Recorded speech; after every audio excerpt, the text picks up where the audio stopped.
દુધઈ પોલીસે પશુ ક્રૂરતા કેસમાં 5 આરોપીઓને ઝડપ્યા। દુધઈ પોલીસ દ્વારા પશુ ક્રૂરતા અધિનિયમ હેઠળ નોંધાયેલા ગંભીર ગુનામાં કાર્યવાહી કરતા આરોપીઓને પકડી પાડવામાં આવ્યા છે। બોર્ડર રેન્જ ભુજના પોલીસ મહાનિરીક્ષક શ્રી ચિરાગ કોરડિયા તથા પૂર્વ કચ્છ પોલીસ અધિક્ષક સાગર બાગમારના માર્ગદર્શન હેઠળ અને અંજાર વિભાગના નાયબ પોલીસ અધિક્ષક મુકેશ ચૌધરીના માર્ગદર્શન મુજબ આ કામગીરી હાથ ધરવામાં આવી હતી।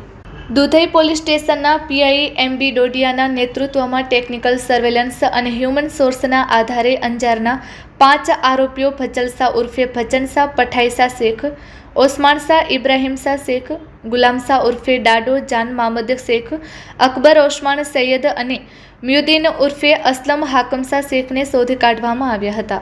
આ સાથે ગુનામાં વપરાયેલ હથિયાર કબજે કરવામાં આવ્યું છે તેમજ ટાટા ટ્રક, ક્રેટા ગાડી અને એસેન્ટ કાર સહિત કુલ 23,50,000નો મુદ્દામાલ કબજે કરવામાં આવ્યો છે।